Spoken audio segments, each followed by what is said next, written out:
ਇਹ ਕਾੜਾ ਆਪਣੀ ਸਿਹਤ ਲਈ ਬਹੁਤ ਜ਼ਰੂਰੀ ਹੈ। ਜਿਵੇਂ ਅੱਜ ਮੌਸਮ ਬਦਲ ਰਿਹਾ ਹੈ, ਦਰਦ ਹੁੰਦੀ ਹੈ, ਸੋਜ ਪੈ ਜਾਂਦੀ ਹੈ, ਖਾਂਸੀ ਜ਼ੁਕਾਮ ਲੱਗ ਜਾਂਦਾ ਹੈ, ਸੁੱਕੀ ਖਾਂਸੀ ਵੀ ਲੱਗ ਜਾਂਦੀ ਹੈ, ਬਲਗਮ ਵਾਲੀ ਵੀ ਲੱਗ ਜਾਂਦੀ ਹੈ। ਇਹ ਤੁਸੀਂ ਕਾੜਾ ਪੀਓ ਤੇ ਠੀਕ ਹੋ ਜਾਓਗੇ। ਪ੍ਰੀਤ ਪੰਜਾਬੀ ਕੁਕਿੰਗ 'ਚ ਆਪ ਸਭ ਦਾ ਬਹੁਤ ਬਹੁਤ ਸਵਾਗਤ ਹੈ। ਇਹ ਆਪਾਂ ਬਣਾਉਂਦੇ ਹਾਂ ਤੇ ਦੇਖਦੇ ਹਾਂ ਕਿਸ ਤਰ੍ਹਾਂ ਬਣਦਾ ਹੈ। ਤੇਜ਼ ਪੱਤਾ ਲਿੱਤਾ, ਬੇ ਲੀਫ, ਇਹ ਬਹੁਤ ਬੜਾ ਹੁੰਦਾ ਹੈ, ਇਹਨੂੰ ਆਪਾਂ ਥੋੜੇ ਤੋੜ ਲੈਣਾ ਹੈ।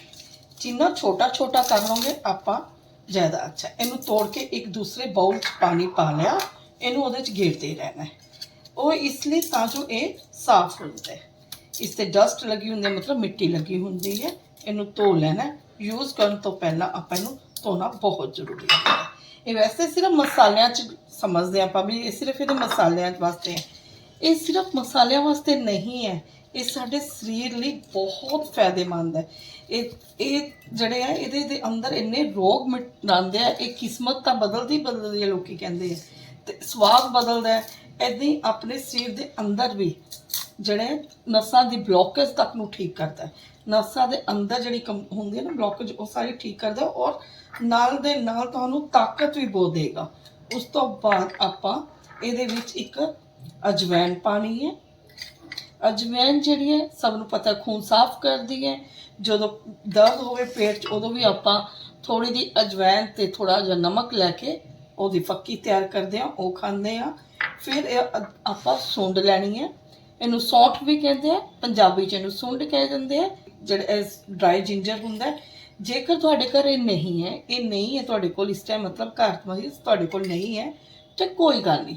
ਆਪਾਂ ਅਦਰਕ ਲੈਣਾ ਹੈ, ਸਾਬਤਾ ਅਦਰਕ ਲੈ ਲੈਣਾ, ਉਹਨੂੰ ਆਪਾਂ ਕੱਦੂਕਸ ਕਰ ਲੈਣਾ। ਕੱਦੂਕਸ ਕਰਕੇ ਵੀ ਆਪਾਂ ਯੂਜ਼ ਕਰ ਸਕਦੇ ਹਾਂ। ਜਦੋਂ ਕੱਦੂਕਸ ਲੈਣਾ ਹੈ ਉਹ ਪੂਰਾ ਲੈਣਾ ਹੈ 1 ਚਮਚ। ਇਹ ਜਿਹੜਾ ਡਰਾਈ ਹੈ ਇਹ ਆਪਾਂ ਅੱਧਾ ਚਮਚ ਲੈਣਾ। ਫਿਰ ਇਹਦੇ 'ਚ ਆਪਾਂ ਸ਼ੱਕਰ ਲੈ ਲਈ। ਵੈਸੇ ਗੁੜ ਪਾਓ ਤੇ ਠੀਕ ਹੈ, ਪਰ ਮੈਂ ਇੱਕ ਫਰਾਈ ਪੈਨ ਦੇ ਵਿੱਚ ਆਪਾਂ 2 ਗਲਾਸ ਪਾਣੀ ਪਾ ਦੇਣਾ। ਜਿੰਨੇ ਬੰਦੇ ਹੈ ਉਸ ਹਿਸਾਬ ਨਾਲ, ਮੈਂ 2 ਬੰਦੇ ਆ ਤੇ ਉਸ ਹਿਸਾਬ ਨਾਲ ਬਣਾ ਰਹੀ ਹੈ। 2 ਗਲਾਸ ਪਾਣੀ ਪਾएंगे तो ਇਹਨੂੰ ਆਪਾਂ ਰੇਜਾ ਦੇंगे। मतलब काफ़ी करना है ਤੇ 1 ਗਲਾਸ जब तक नहीं रहे तब तक ਆਪਾਂ ਇਹਨੂੰ ਬਣਾਉਂਦੇ ਰਹਿਣਾ। ਇਹ 2 ਗਲਾਸ ਪਾਣੀ ਰੱਖਤਾ। ਫਿਰ ਆਪਾਂ ਜਿਹੜਾ ਬੇ ਲੀਫ ਮਤਲਬ ਤੇਜ਼ ਪੱਤਾ ਸੀ, ਇਹਨੂੰ ਪਾਣੀ 'ਚੋਂ ਡਿਪ ਕੀਤਾ ਹੋਇਆ ਸੀ ਧੋ ਕੇ, ਇਹਨੂੰ ਆਪਾਂ ਇਹਦੇ 'ਚ ਪਾ ਦੇਣਾ। ਇਹ ਥੋੜਾ ਜਿਹਾ ਗੁਨਗੁਨਾ ਹੋਣ ਲੱਗ ਜਾਏਗਾ। ਹੁਣੇ ਗੈਸ ਹਾਈ ਫਲੇਮ 'ਤੇ ਹੀ ਕਰਨਾ। ਇਹਦੇ ਨਾਲ ਹੀ ਆਪਾਂ 1 ਚਮਚ ਆਪਾਂ ਇਹਦੇ 'ਚ ਅਜਵੈਨ ਪਾ ਦੇਣੀ ਹੈ। ਇਹਨੂੰ ਹਾਈ ਫਲੇਮ 'ਤੇ। ਫਿਰ ਆਪਾਂ ਇਹਦੇ 'ਚ ਥੋੜੀ ਜੀ ਅੱਧਾ ਕੁ ਚਮਚ ਆਪਾਂ ਇਹਦੇ 'ਚ ਸੁੰਡ ਪਾ ਦੇਣਾ। ਹੁਣ ਇਹ ਆਪਣਾ ਪਾਣੀ ਉਬਲ ਰਿਹਾ, ਇਹਨੂੰ ਉਬਲਦੇ ਹੋਏ ਆਪਾਂ ਇਹਦੇ ਵਿੱਚ ਸ਼ੱਕਰ ਮਿਲਾ ਦੇਣੀ। 1 ਚਮਚ, 2 ਚਮਚ ਆਪਾਂ ਇਹ 2 ਚਮਚ ਸ਼ੱਕਰ ਮਿਲਾ ਕੇ ਇਹਨੂੰ ਉਬਲਣ ਦੇਣਾ।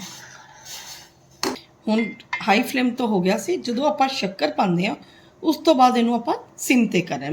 ਸਵੇਰੇ ਵੀ ਖਾਲੀ ਪੇਟ ਪੀ ਸਕਦੇ ਹੋ, ਨਹੀਂ ਤਾਂ ਤੁਸੀਂ ਰਾਤ ਨੂੰ ਨਾ ਰੋਟੀ ਖਾਣ ਤੋਂ ਅੱਧੇ ਘੰਟੇ ਬਾਅਦ ਤੁਸੀਂ ਇਹਨੂੰ ਪੀ ਲੈਣਾ ਹੈ। ਔਰ ਪੀਣਾ ਇਹਨੂੰ ਗਰਮ ਹੈ, ਠੰਡਾ ਜਿਹਾ ਕਰਕੇ ਨਹੀਂ ਪੀਣਾ ਹੈਗਾ। ਇਹ ਜਿਵੇਂ ਆਪਾਂ ਚਾਹ ਜਾਂ ਕੌਫੀ ਪੀਂਦੇ ਆ ਨਾ, ਉਸ ਤਰ੍ਹਾਂ ਹੀ ਇਹਨੂੰ ਸਿਪ ਕਰਕੇ ਗਰਮ ਹੀ ਪੀਣਾ। ਇਹ ਤੁਸੀਂ 15 ਕੁ ਦਿਨ ਵੀ ਪੀ ਲਓਗੇ, ਤੁਹਾਡੀ ਕਮਰ ਦਰਦ ਜਿਹੜੀ ਹੈ, ਸਵੈਲਿੰਗਸ ਹੈ ਲੱਤਾਂ ਬਾਹਾਂ 'ਤੇ, ਪੈਰਾਂ 'ਤੇ, ਬੋਡੀ 'ਤੇ ਕਿਤੇ ਵੀ, ਜਾਂ ਕਮਜ਼ੋਰੀ ਫੀਲ ਹੁੰਦੀ ਹੈ, ਜਿੰਨੀ ਮਰਜ਼ੀ ਕਮਜ਼ੋਰੀ ਫੀਲ ਹੋਵੇ, ਕਿਉਂਕਿ ਮੈਂ ਪ੍ਰੈਕਟੀਕਲ ਮੇਰੇ ਆਪ ਕੀਤਾ ਹੈ। ਮੇਰੀ ਕਮਰ 'ਚ ਬਹੁਤ ਦਰਦ ਰਹਿੰਦਾ ਸੀ, ਮੈਂ ਖੁਦ ਇਹ ਕਾੜਾ ਪੀਤਾ ਹੈ। ਇਹ ਪੀਣ ਦੇ ਨਾਲ 15 ਦਿਨ ਮੈਂ ਪੀਤਾ ਸੀ ਤੇ ਮੇਰੀ ਦਰਦ ਠੀਕ ਹੋਣ ਲੱਗ ਗਈ।